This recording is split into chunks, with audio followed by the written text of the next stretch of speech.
거룩하신 하나님 아버지, 언제나 저희와 함께 하시며 귀한 은혜로 채워주시니 감사합니다. 연약하면 연약할수록 더욱더 귀히 여기사 하나님의 놀라운 은혜로 함께 해주신 줄로 믿습니다. 오늘도 사랑하는 우리 성도들 어느 곳에 있든지 눈동자와 같이 보호하여 주시고 늘 주님을 찬양하며 저에게 더 가까이 나아가는 삶을 살아가도록 축복해 주시옵소서. 오늘도 저희가 말씀의 거울 앞에 섰습니다. 주님의 말씀을 부족한 종을 통하여 바르게 전달할 수 있도록 사용하여 주옵소서. 오늘도 주의 말씀 앞에 우리 자신을 돌아보게 하시고 저를 새로운 결단이 있는 귀한 한 시간 삼아 주옵소서. 성령께서 함께해 주심을 믿사오며 예수님의 이름으로 기도하옵나이다. 아멘. 나라를 세우는 창업, 그리고 나라를 지켜 유지하는 수성, 둘 중에 어느 것이 더 어려울까요? 어느 날 당나라를 세운 당태종이 신하들에게 물었습니다. 자, 창업과 수성 어느 것이 더 어려운가? 그랬더니 신하들이 둘러다녔습니다. 창업이 어렵습니다. 왜냐하면 우후죽순으로 일어난 수많은 군웅들 다 제압하고 최후의 승자가 되어서 있는 자만이 창업할 수 있기 때문에 창업이 정말 더 어려웁니다. 그때 또 다른 신하들이 말합니다. 예로부터 왕의 자리는 갓난 속에서 어렵게 얻지만 결국 안일함 속에서 쉽게 잃는 법입니다. 그러므로 그 나라를 지키는 수성이야말로 더 어려운 것입니다. 이렇게 이제 둘러다녀서 갑론을론합니다. 당태종은 어떤 결론을 내렸을까요? 이렇게 말합니다. 이 창업 난 수성. 창업이 어렵지만 수성은 더 어렵다. 이왕에 내가 이 나라를 세웠는데 이제부터 더 어려운 이 수성에 난 최선을 다한다. 이런 결심을 하게 되죠. 그래서 중국에 참 수많은 시대, 수많은 역사가 있지만 태평 성대를 누렸던 시절이 어느 때냐면 바로 정관의 치라고 불리는 이 당태종 때였습니다. 창업보다 수성이 더 어렵다는 것을 가슴에 새기고 어떻게든 나를 제대로 세워보겠다고 정말 각고의 노력을 기울인 탓이겠죠. 제가 한 가지 또 이런 말도 들은 적이 있습니다. 전쟁의 승리는 쉬워도 그 승리를 지키는 것은 어렵습니다. 오자병법에 나오는 말입니다. 그러니까 이 말도 승리는 한 번에 가능하지만 승리를 계속해서 유지해 가는 것은 날마다의 정말 각고의 노력이 없으면 힘들다는 것을 말해주고 있죠. 여기에 제 질문이 하나 있습니다. 자, 이스라엘 백성이 가나안 땅에 들어가 그 땅을 정복했습니다. 가나안 땅을 정복하는 것이 어려울까요? 아니면 이스라엘 백성이 그 가나안 땅에서 하나님의 백성으로 제대로 사는 것이 어려울까요? 어느 게 더 어렵겠습니까? 가나안 땅을 정복하는 것과 그 가나안 땅에서 하나님의 백성으로 제대로 살아가는 것, 무엇이 더 어려우리라 생각하십니까? 가나안 땅을 정복하는 게 결코 쉽지 않았습니다. 정말 거인 같은 안악자손도 있고 또 철병기로 무장이고 가나안 땅을 정복하는 게 쉽지 않지만 그러나 더 어려운 것은 그 땅에서 이제는 정말 하나님의 백성답게 제대로 살아가는 것, 이것은 더 어려운 일입니다. 여호수아가 가나안 정복의 모든 싸움을 마치고 말년이 되었을 때 여호수아도 이 당태종과 같은 염려를 했던 것 같습니다. 수많은 가나안 땅을 많은 적을 점령했지만 이제 이 땅에서 우리 하나님의 백성, 이스라엘 백성 어떻게 하나님의 영광을 누리며 살아갈 것인가? 혹시라도 마음을 안일하게 먹고 나태하게 하나님을 섬기지 않는다면 가나안 땅을 지킬 수 없을 텐데 이런 걱정을 했던 것 같습니다. 그래서 여호수아의 마지막 23장, 24장은 바로 이런 염려와 또 의식을 갖고 백성들에게 마지막 권면, 이 땅에서 제대로 하나님 섬기고 살아, 이런 권면으로 마치게 되는 것을 보게 되는 것이죠. 창업보다 수송이 더 어렵다, 이것입니다.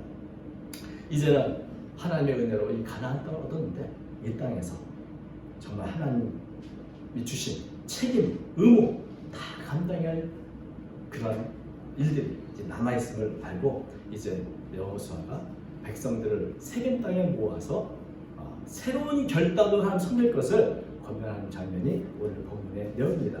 오늘 사실 본문을 14절부터 18절까지 했지만 1절부터 마지막 절까지 해야 잘 옳은 거라 생각이 드는데요. 우리 24장 1절 한 번만 읽어보겠습니다. 여호수아가 이스라엘 모든 지파를 세겜에 모으고 이스라엘 장로들과 그들의 수령들과 재판자들과 관리들을 부르매 그들이 하나님 앞에 나와 선지라. 하나님 앞에 새로운 결단을 할 때 어디서 모였는가?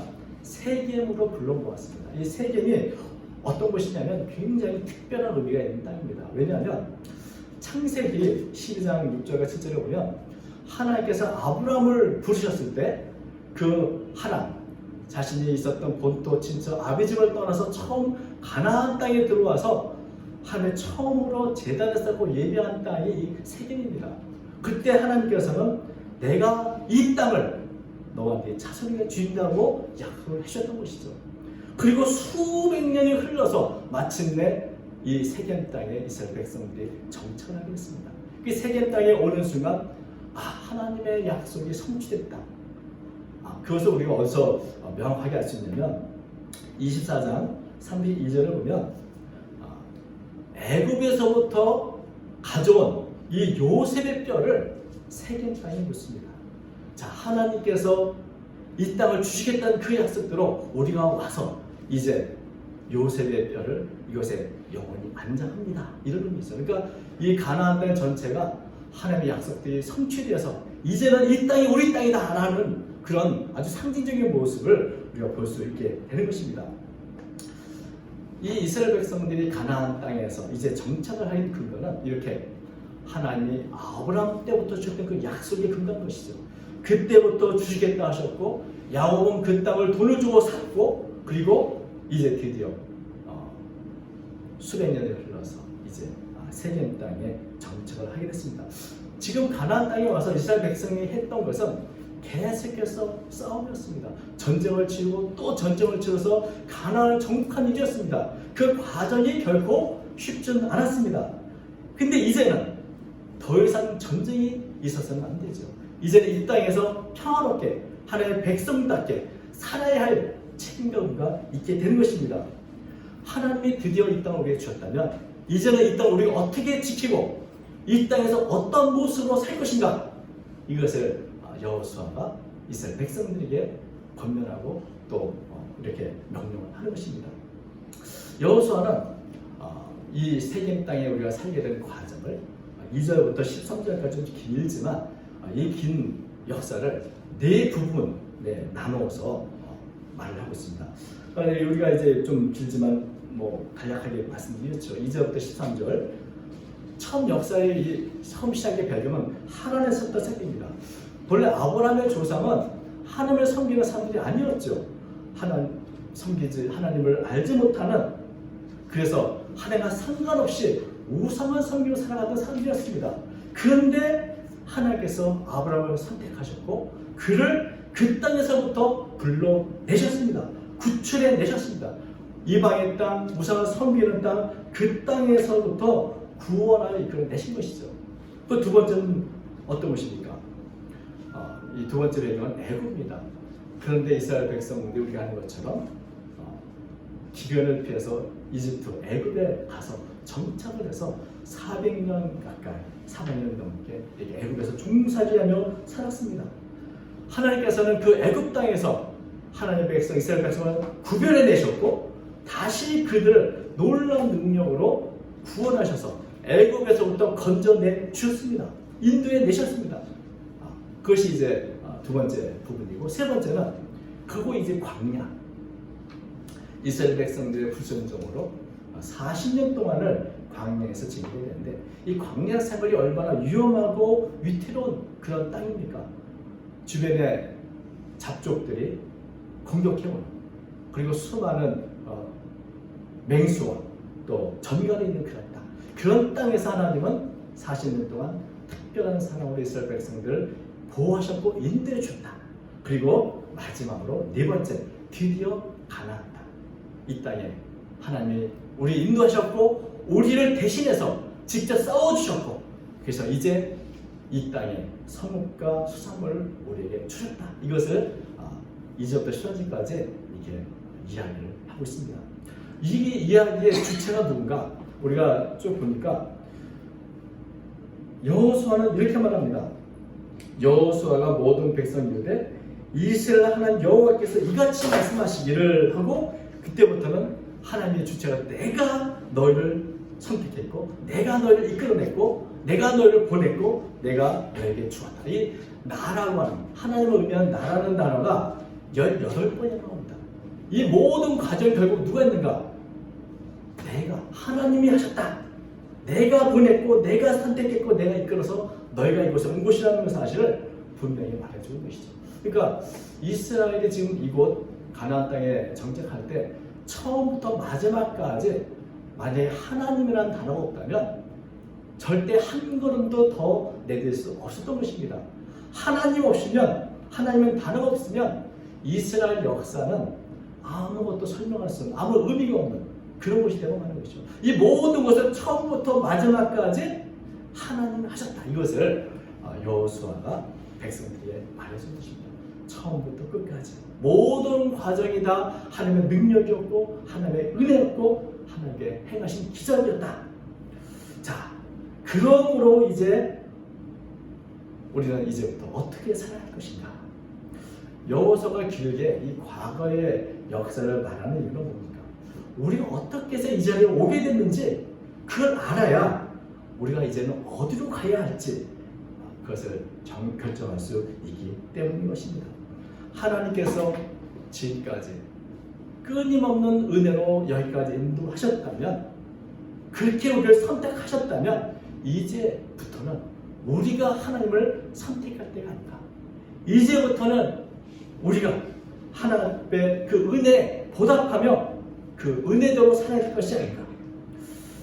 우리가 이 과거에 내가 여기까지 오게 된 그 길이 어떤가를 알지 못하면 우리가 앞으로 어떤 길을 가야 될지에 대해서 확신이 없게 됩니다만은, 그러나 내가 지금까지 어떠한 삶을 살았고 하나님은 나를 어떻게 인도하셨는가를 내가 생각한다면 이제부터 나는 하나님 앞에 어떤 삶을 살 것인가 하는 질문에 대답을 할 수 있게 되는 것입니다.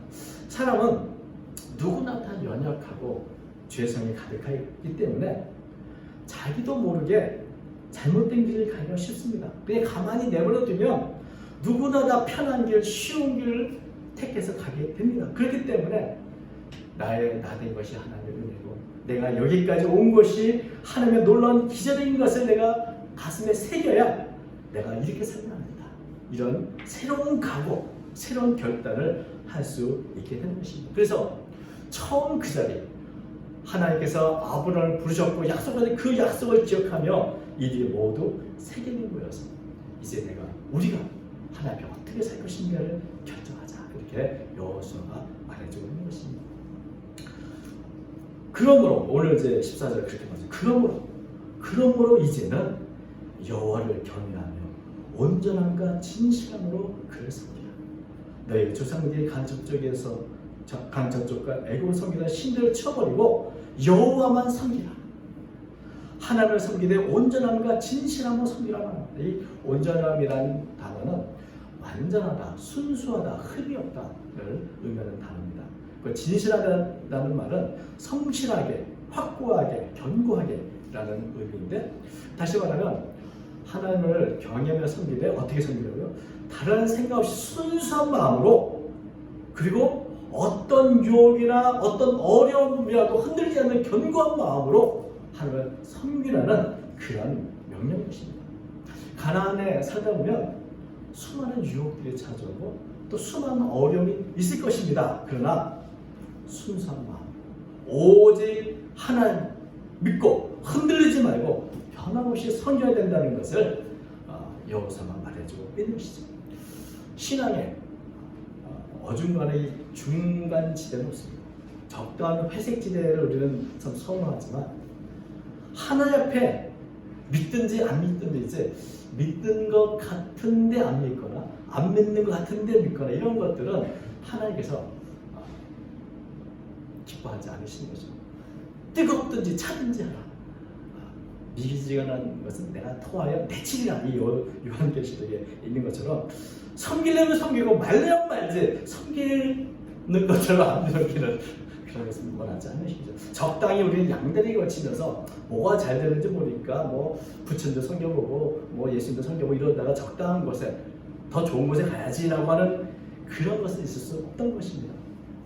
예수님께서도 마태복음 6장 24절에 한 사람이 두 주인을 섬기지 못할 것이니 혹 이를 미워하고 저를 사랑하거나 혹 이를 중히 여기고 저를 경히 여깁니다.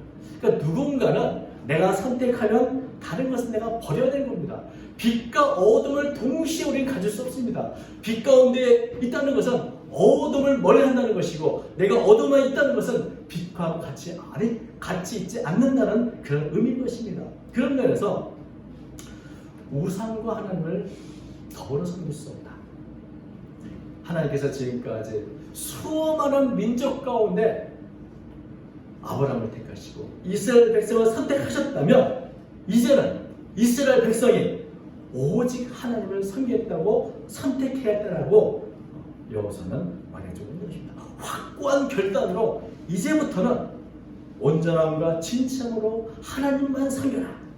이것이 이제 이 가나안 땅에서 복되고 또 아름다운 삶을 살아가는 비결이라는 것입니다. 그러면서 이 이스라엘 백성들에게 여호수아는 파격적인 제안을 합니다. 만약에 하나님 그렇게 섬길 것 같지 않으면 그러면 너희가 원하는 우상 아무 마음대로 섬겨보라는 말입니다. 15절 만일 여호와를 섬기는 것이 너에게 좋지 않게 보이거든 너희 조상들이 강 저쪽에 섬기던 신들이든지 너희가 거주하는 땅에 있는 아모리 속의 신들이든지 너희가 섬길 자를 오늘 택하라. 오직 나와 내 집은 여호와를 섬기겠노라. 만약에 여기까지 온 것이 하나님의 은혜라면 또 하나님의 어떤 일을 안다면 하나님을 선택하는 주문의 망설임도 없을 것이다. 만약에 하나님에 대해서 뭔가 의문이 들고 의구심이 든다면 한번 다른 신들, 세상에 수많은 종교, 수많은 이름의 신들이 있습니다. 근데 우리는 왜 하나님을 믿어야 되는가? 왜 우리는 예수를 믿고 섬겨야 되는가? 왜 우리는 제자의 길을 걸어가야 되는가? 내가 하나님을 믿어야 할 이유, 내가 제자의 길을 걸어야 할 그 확실한 이유가 있는가? 그렇지 않다면 너는 왜 기독교를 선택했고 너는 왜 하나님을 믿어야 되는가? 어떤 타상에 져서 믿는 것이 아니라 정말 확실한 이유를 알고 있는가를 여호수아는 우리에게 도전하고 있는 것입니다.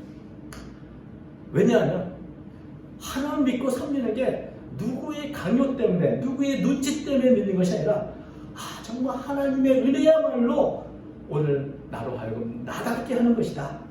하나님을 믿고 섬기는 것이야말로 가장 가치 있는 의미 있는 일이라는 것을 내가 인정하고 내가 받아들여야 내가 자발적으로 자원하는 심령으로 하나님을 그렇게 순전하고 또 진실하게 섬길 수 있게 되는 것입니다. 그러므로 여호수아는 정말 너희가 알고 있는 그 하나님이 내가 모든 우상을 다 배격하고 오직 그분만을 섬길 만한 가치가 있는 분인가 네 마음에 스스로 생각하고 결단할 것을 말해주고 있는 것입니다. 우리가 믿는 하나님의 강 저쪽에 우리 조상들이 섬겼던 우상보다 나은 분이신가? 내가 믿는 하나님이 이 지금 가나안 땅의 수많은 아무리 족속 가나안 족속이 믿는 신들보다 더 위대하신 분인가? 나는 왜 하나님을 섬기게 되는가? 그것을 확실히 알고 결정할 것을 말해주고 있는 것입니다.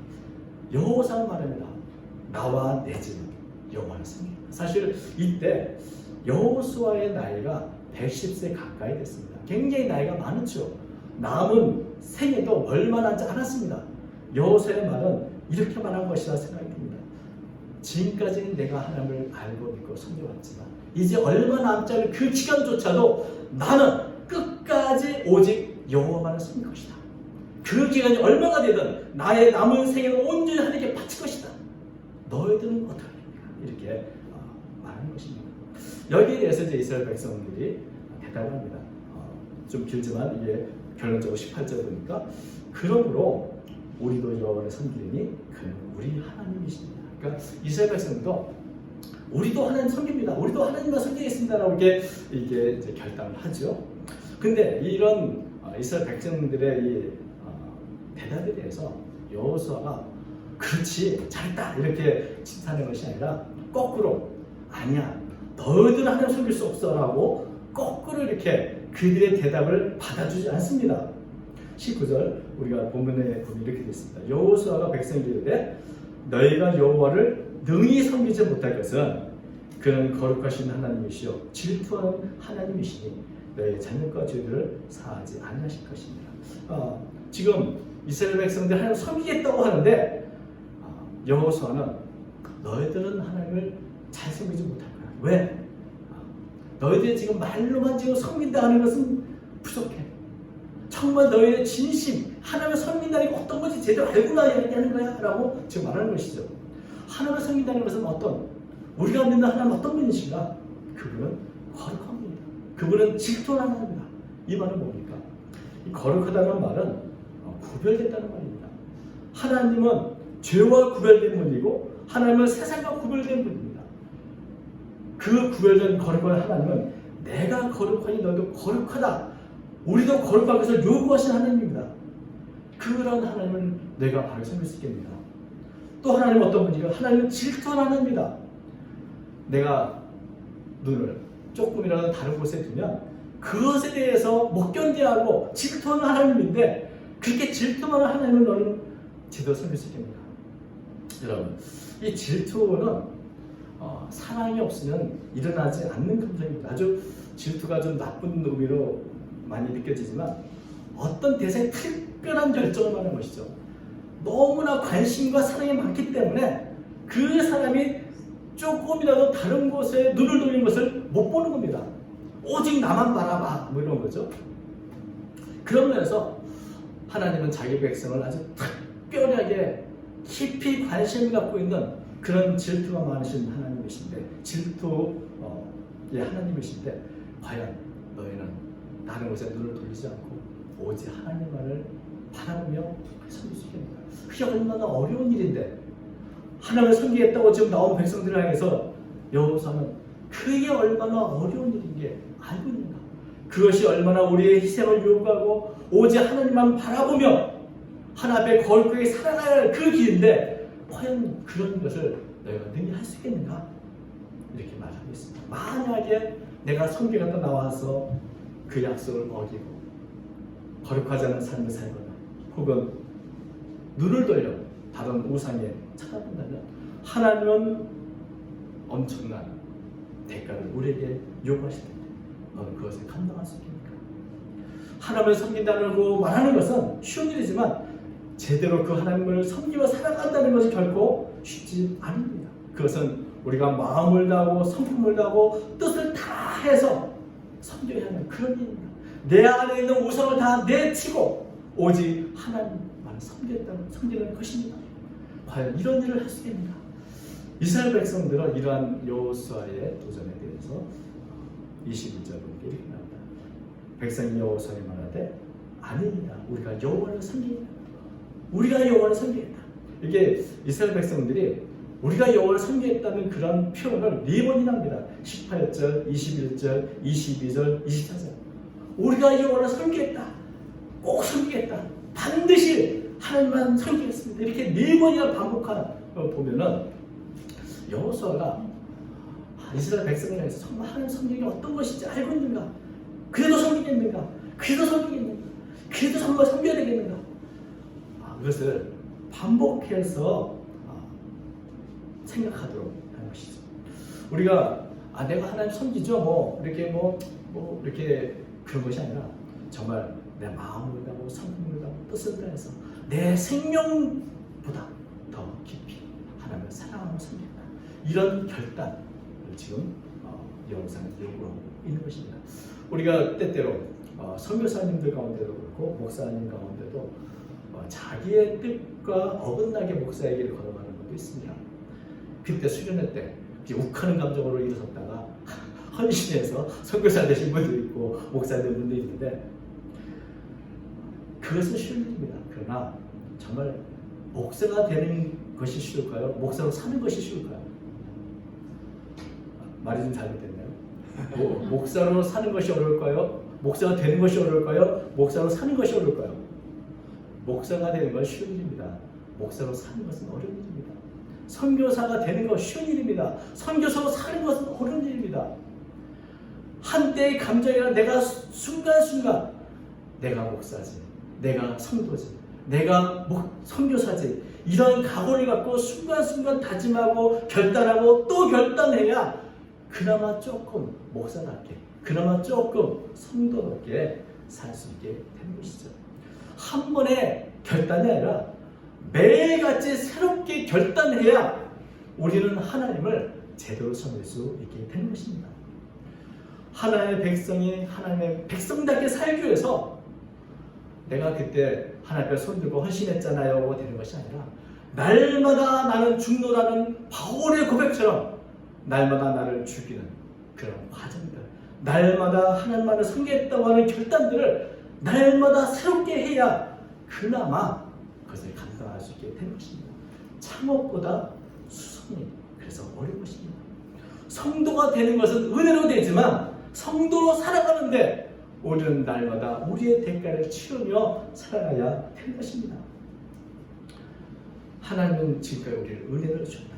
이제는 우리가 하나님에 대하여 하나님을 섬기겠다 고백하고 날마다 하나님의 백성들께 살아야 할 책임이 있습니다.